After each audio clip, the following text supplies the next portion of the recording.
Everybody, this is Nash here, and today we got another Texas Longhorn football video for y'all today. Now, unfortunately, this video is not a fun topic, but it's one that we got to talk about because it's real and it exists. The Texas Longhorn offense under Steve Sarkisian has declined after taking over from Tom Herman, and that's not to say the offense has been bad. This has been a good offense. But has it been an elite offense? When I'm talking elite, I'm talking at least top 15. I'm mainly considering elite top 10. And the answer is no. But before we get into it, drop a like on the video. Subscribe to the channel if you like this type of content. And comment down below your thoughts on Steve Sarkisian after his first year at Texas. Not first year, second year at Texas. Year 2 is in the books. And let's look at some of this stuff. But before we do, I want to be very clear. Still a big Steve Sarkisian fan. Steve Sarkisian signature, all gas, no brakes. But I am very aware that in 2022, the whole term about all gas, no brakes, it was more all brakes, no gas. And that's one of the, before we dive into the stats, I think that's one of the biggest things that Texas fans have had frustration with. It's that it feels like Steve Sarkisian, our offense could be so much better than it is, but we handicap our own selves. But we'll talk more about that in a second. So, looking at the yards, this is the yards per game, okay? I boxed out the labels because they were incorrect. But you can see where Tom Herman took over from Charlie Strong, the little gray area. Same for Tom Herman between Steve Sarkisian. Now, that little flat line where it's red to the right of that little gray area by Herman fired, that first flat line has nothing to do with Steve Sarkisian. That is where Herman was his last year. And so you can see there was actually a slight increase in the yards per game from Herman's last year from Steve Sarkisian, but then there was a noticeable decrease in the year 2.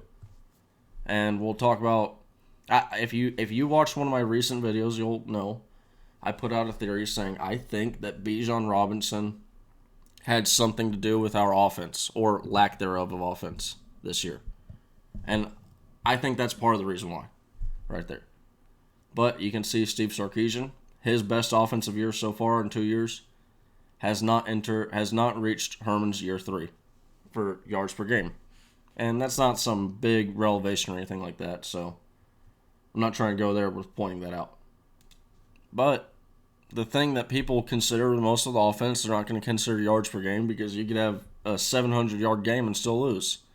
Now, also, you could score a lot of points and still lose. It's beside the point, but yards is less indicative of wins. So, points per game, looking at that, you can see, again, the gray shaded box on the left, that's where Charlie Strong was. Gray shaded box on the right, that's Tom Herman. And then that same little line up there, that's still Tom Herman. So that first red line that you're seeing, that's Herman's first year. Or Herman's last year, sorry. But you see a noticeable drop-off from Herman's last year to year 1 under Steve Sarkisian, and then a small decline to year 2. So we have been, now granted, this is still Herman's, if you were to go to Herman's second best year, this is still right there. And that's what I'm saying. This is a good offense. It is. You could even call it a great offense, probably. But at the end of the day, has the offense been elite? Has the offense been this guy elite? Steve Sarkisian, the guy that you'll see, and this is a perfect segue into it. Why did we hire Sark? Because of this. I mean, now granted, yes, let me also get this out of the way first. We hired Steve Sarkisian because we're about to head into SEC football. Yes, you could call it tampering, whatever you want. We knew we were going to head into the Big 12 or SEC before it was ever announced. Shocker. So we went out and we hired a coach that, if I remember correctly, there were rumors about they were trying to make him the head coach in waiting to take over after Nick Saban was done. So Steve Sarkisian isn't just some bum out there on the streets. Now, he has had his past, and a lot of people are taking cheap shots at that. They're just low blows. I don't even want to go there any more further than that. But why we hired Sark is, yes, to build an SEC level roster, but also this, because we saw this elite offense. I mean, he went out there and made Ryan Day's Ohio State look like kindergartners. Alabama did. How, like, you look at this, top billing, tons of great videos on Steve Sarkisian at Alabama, the coordinator project, they did a bunch of stuff, but, I mean, especially right after that, that's all you could see was, oh, Steve Sarkisian, offensive genius, all this stuff. Like, and then people saying that that's going to carry over to Texas. You had Alabama fans. And for any of the Alabama fans that might be in my video right now, might be in my comments sitting there, yeah, Steve Sarkisian, y'all suck. Yeah, we've been waiting for... Y'all were rooting for us. Y'all were sitting there saying, hey, we can't wait to see Sark do good at Texas, all that stuff. So keep that energy. Keep that energy that y'all had before. You know? I'm keeping mine. But I'm also being candid, and I'm recognizing that this has not been the exact same energy. This has not been what we thought we were going to get from Sark.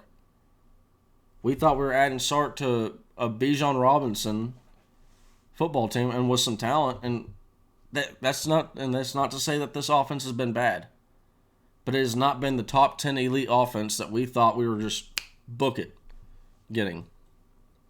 Now, this is a little bit deeper of a video, so we're going to keep on going. Okay? Let's look at Sark versus at his Alabama tenure versus Texas. Now, the biggest thing that you need to keep note of when you're looking at this screen is Steven from Fanatic Perspective says this all the time. Steve Sarkisian, when he was at Alabama, he was an offensive coordinator.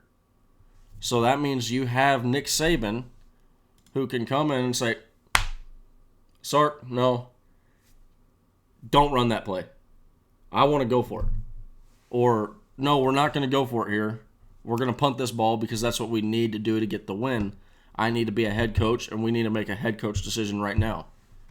Whereas Steve Sarkisian, he's able to just sit there and focus on making this offense go, go, go, go, go, go, go. And that does kind of raise some concerns about, well, and not to me, but to some people. I've heard some people say this. There's been the concern about did we hire a coordinator for our head coach? And I'm going to say no, because you go to that roster development, and let me actually pull that up real quick. And right here you can see Steve Sarkisian, his average rankings per position in the first three classes. You look at the number on the right, QB, running back, tight end, OL, different defensive line, edge. I mean, he's recruited those positions better than Tom Herman. Tom Herman, what is he known for? Recruiting wide receivers and defensive backs. His best positions are wide receiver, safety, cornerback, and then this was a shocker to me, linebacker. He recruited linebacker better. So, Steve Sarkisian, he's bringing in some big old boys on that offensive line and defensive line. So, he is doing what we brought him in to do as a head coach. So I don't want to say that he's been a failure, because he hasn't. Because at the end of the day, in the worst case scenario that we have to eventually move on from Steve Sarkisian, and he will be an SEC head coach. He will be a head coach in the SEC for at least 1 year. I say two, at least 1 year. But if we do have to pass this roster on to somebody else, I think he's going to have it set up in a nice where somebody else is going to be able to take it over and I'm only saying this because it's happened with Steve Sarkisian in the past. I'm not saying it's going to happen in the future. But like a Chris Peterson where he takes over at Washington, boom, instant playoff team. Now,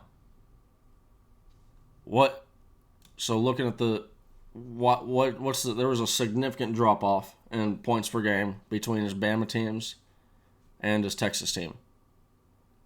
And it's no surprise. I mean, like, if you were watching, if you're looking at that, you probably have already been screaming. You're probably already typed a comment. Go ahead and delete that comment real quick. No, I'm kidding. But you look at that. This is the legit absurd amount of talent. I mean, goodness. Jerry Jeudy, Devontae Smith, John Mechie III, Jalen Waddle, Henry Ruggs III, who unfortunately his NFL career and life has not panned out the way it hopefully would have. Mac Jones, Tua Tagovailoa, I started to mispronounce Tagovailoa. I'm not even gonna try, but Tua. But you get this.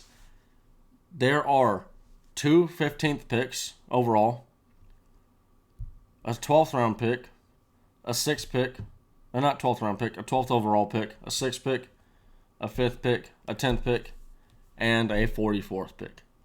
I mean, this is legit. You see this? 2 back-to-back seasons, top 15 selections, 6 of them in back-to-back drafts, and this is only counting wide. So they've had defensive linemen go in the first round. They've had offensive linemen go in the first round. They've had linebacker. Yeah.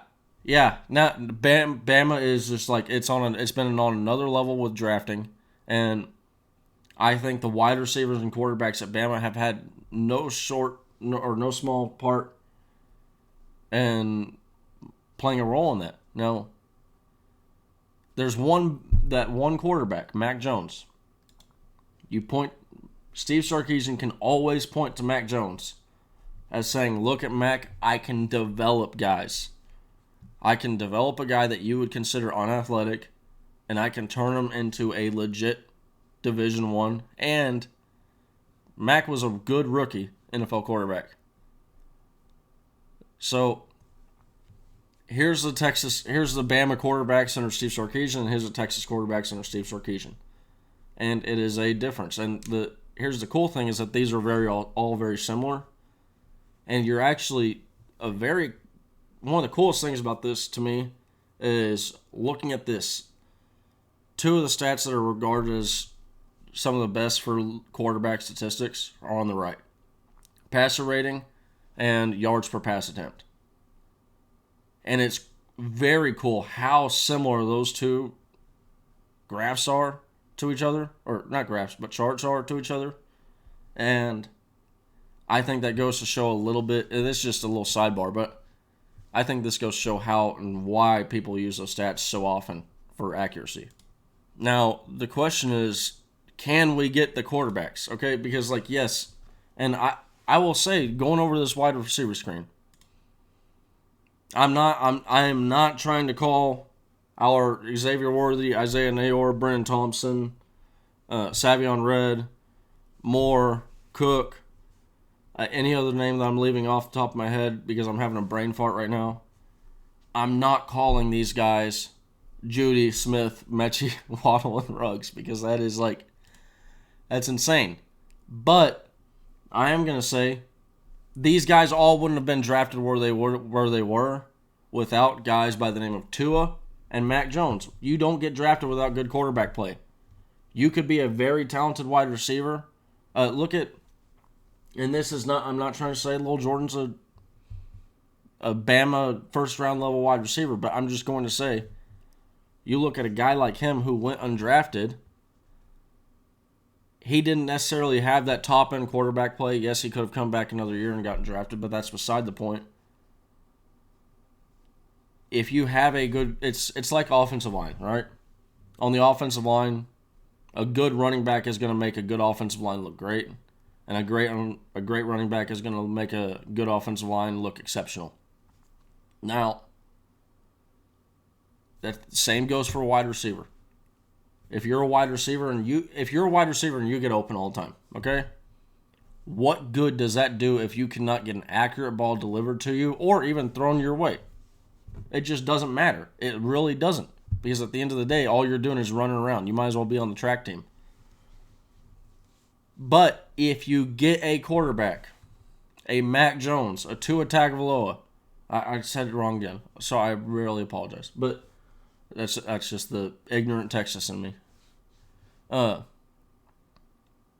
You get that good quarterback, they're going to be able to dice up the defense. They're going to be able to put the ball where they need to, and they're going to be able to find the open guy. And you know what? There's usually an open guy in Steve Sarkisian's offense, which takes me to my next thing and my last. This is where I rest with this Steve Sarkisian offensive issue video.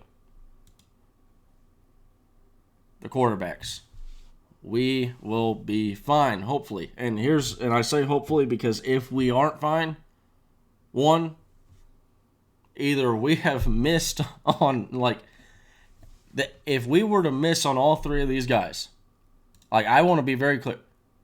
This would be one of the big, forget all the Texas misses that we've had. Like I just had a thing, like this thing.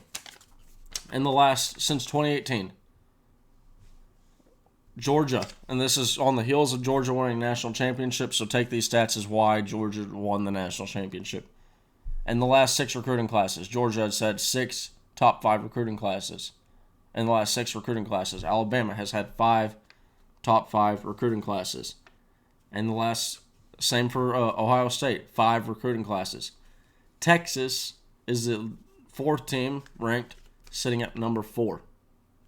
4 top 5 recruiting classes in the last 6 years.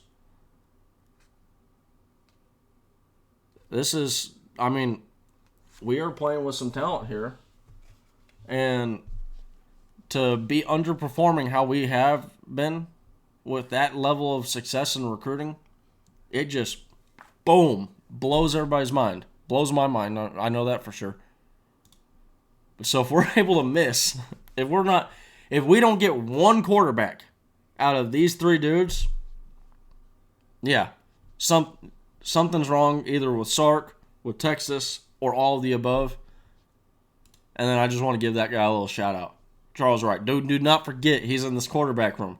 But I'm confident that somewhere between these 3 quarterbacks, we are going to be able to get at least, look, I'm not asking